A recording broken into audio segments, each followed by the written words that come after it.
Turkse president Tayyip Erdogan verklaar 'n 3 maande lange rampsone in 10 provinsies, terwyl die dodetal steeds styg na die ergste aardskudding die afgelope eeu. LPS wil niks hoor van die voorgestelde miljard-rand se borgskap-ooreenkoms met die Engelse sokkerklub Tottenham Hotspur nie. En die Protea vroue cricketspan sê hy is slaggereed vir sy openingswedstryd Vrydag teen Sri Lanka in die vroue T20 cricket wêreldbeker toernooi.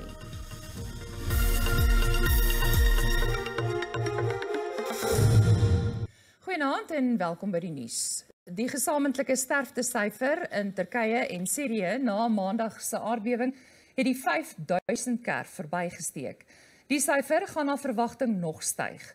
Reddingswerkers beur egter voor die pyn van die sowat 5700 geboue wat verwoes is op soek na oorlewendes. Die BBC berig dat mense wat vasgekeer is, stemnotas en hulle ligging op WhatsApp deel in die hoop om gered te word. Altesaam 70 lande het hulle tot reddingshulp verbind, terwyl die Turkse president Recep Tayyip Erdogan 10 stede tot rampsones verklaar het. Veriyorlar, kimse gelmiyor. Mahvolduk ya, mahvolduk. Allah'ım yarabbim. Dit was 'n lang nag sonder hulp vir inwoners van Hatay op die Turkse grens met Sirië. Denise se ouers sit vas onder die pyn. Ek kan hulle hoor sê hy, maar ek kan hulle nie red nie. Hier was nog niemand van vanoggend af nie.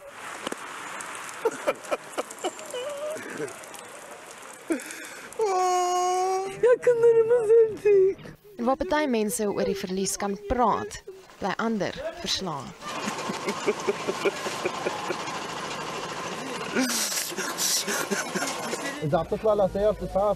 In Jandari, Sirië, is kinders uit die pyn gered. Eers sien mens hier net 'n klossie hare en dan Nuus se gesiggie. En nie te ver daarvandaan word Harun gered. Die enigste manier om hom uit te help is aan sy voete.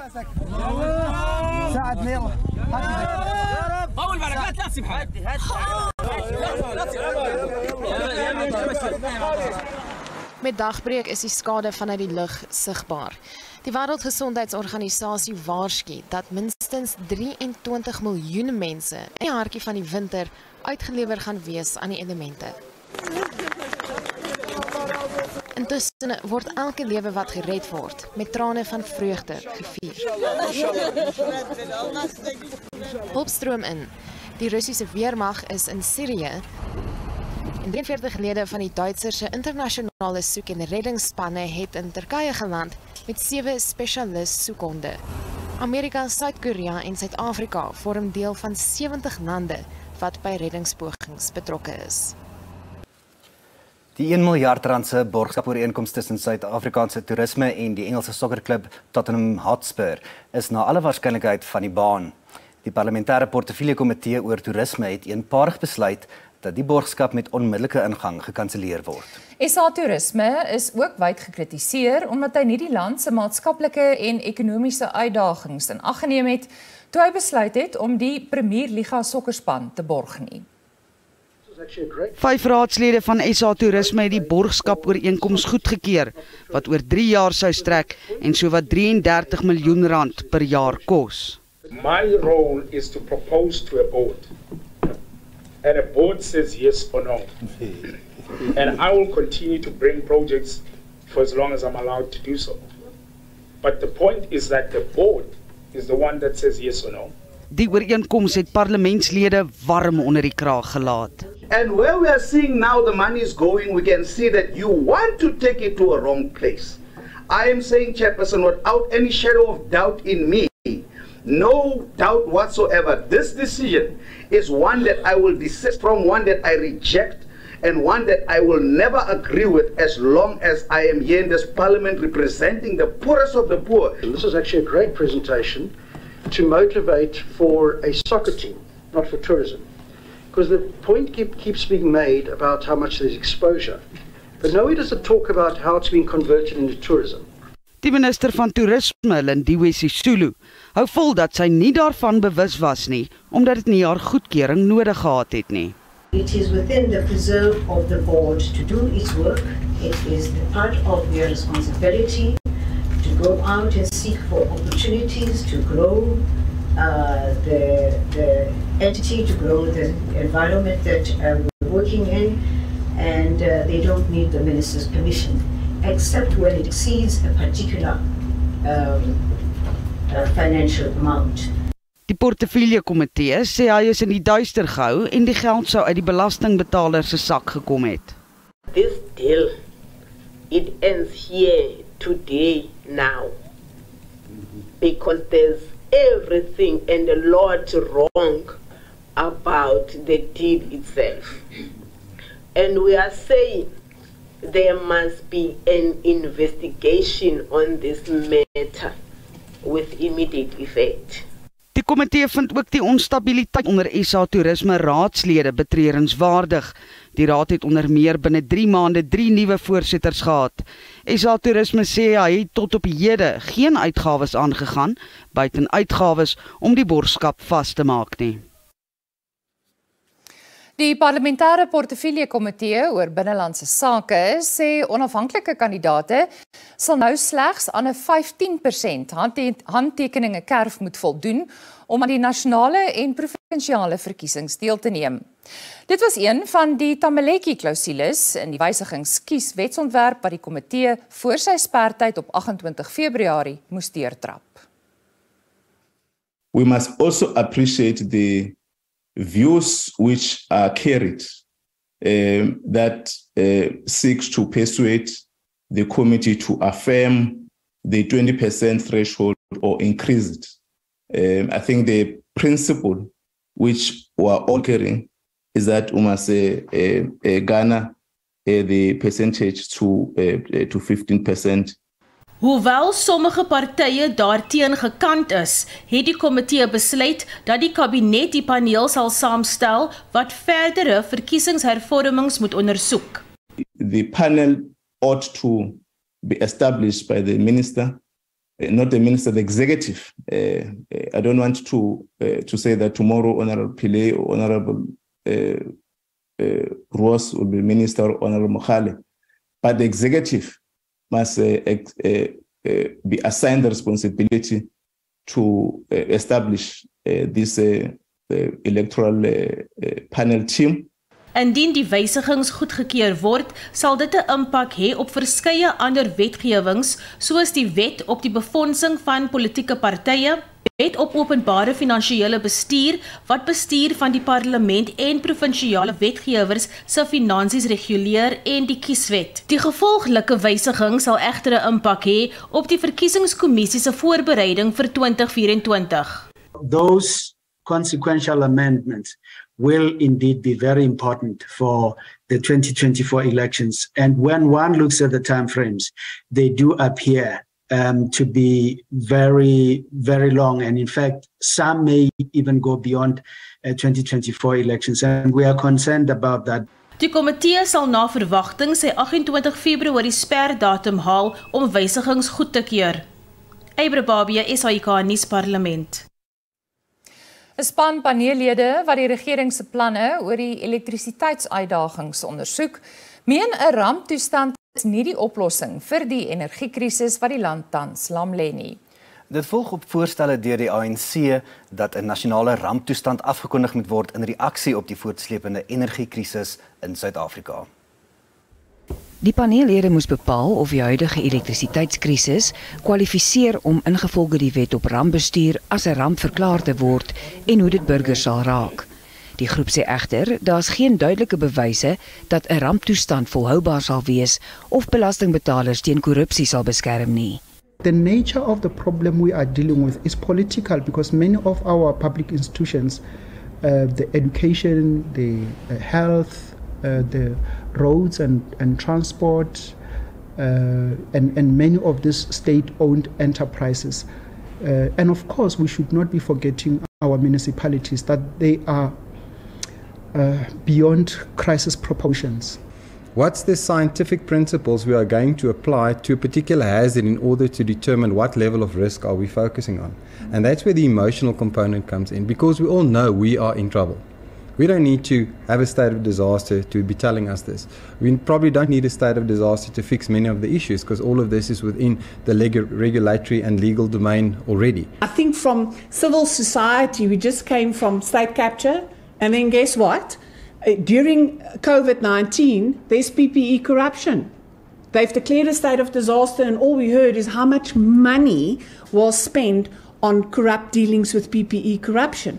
So there's a trust deficit. So we need to know how they will make sure that this time procurement is going to happen in the right way, if that is why we want to declare a state of disaster. There's also a huge emphasis in terms of the need to procure electricity from the private sector. And then last but not least, the issue of the grid itself, whether the grid is capable of handling all of these things that needs to be fed back into the grid.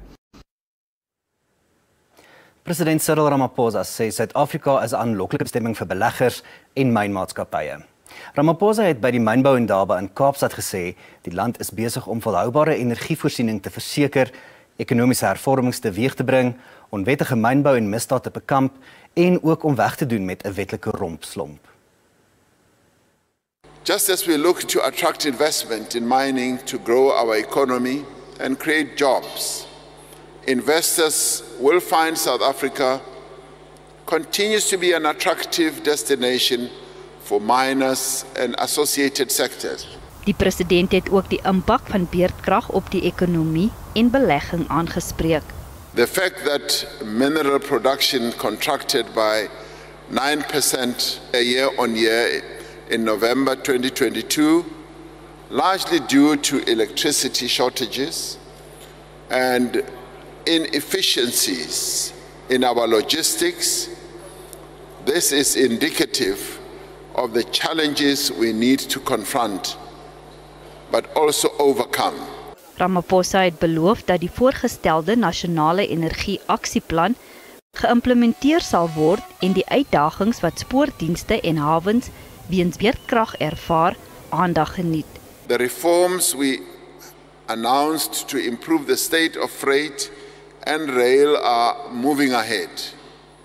One of these, opening key routes to third-party operators, will bring much needed investment for upgrading as well as maintenance and rehabilitation. Terwyl Suid-Afrika hoop om elektrisiteit by buurlande te koop, bied die Demokratiese Republiek van Kongo ook steun vir groen tegnologie aan. Die mynbou in Daba eindig donderdag.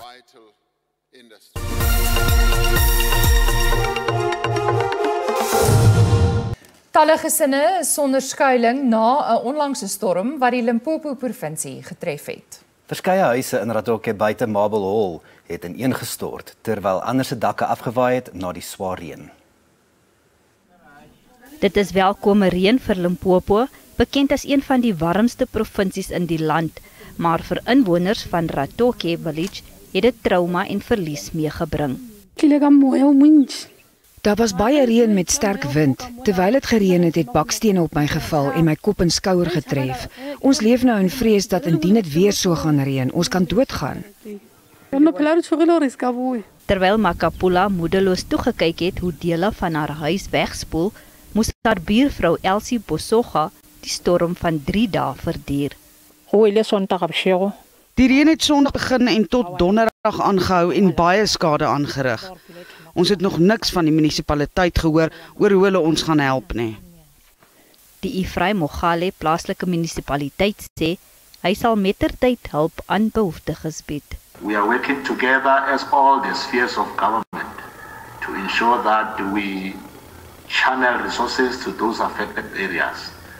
And we promise that all these affected households will be assisted as soon as we can.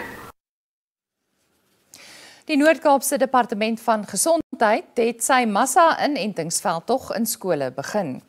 Dit is hoofsaaklik gerig op graad 0 en 1s in die hoop om die verspreiding van massels te bekamp. Saam met Noordwes, Gauteng, Mpumalanga en Limpopo is die Noord-Kaap verantwoordelik vir 406 aktiewe maselsgevalle in die land. Measles is 'n virale infeksie met byna dieselfde simptome as die van die gewone verkoue. Dit is hoogs aansteeklik en kan dodelik wees. Die beste medikasie is voorkoming.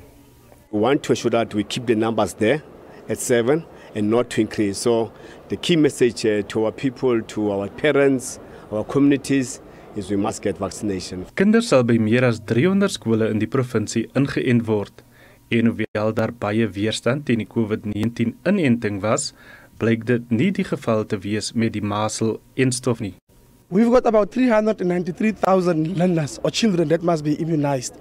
And we have distributed all the consent forms through the schools. And I can confirm to you that 97% of the parents responded positively. They give permission that their children should be immunized at the schools. Ouers sê die inenting by skole sal hulle geruststel. Kyk, as dit goedgekeur is, dan glo ek mos nie daar sal 'n probleem wees nie. So vir my, hulle kan maar aangaan met dit. Ek voel dit is iets goed vir 'n kind op 'n miskien ouderdom van nog baie kleiner as minder as 5 jaar.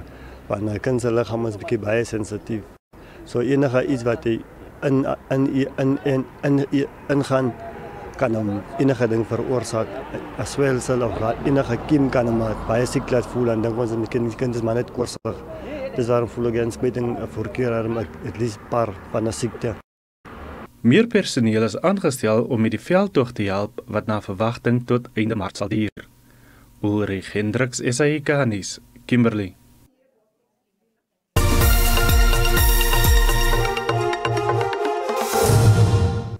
En nou 'n kort samevatting van die markaanwysers vandag.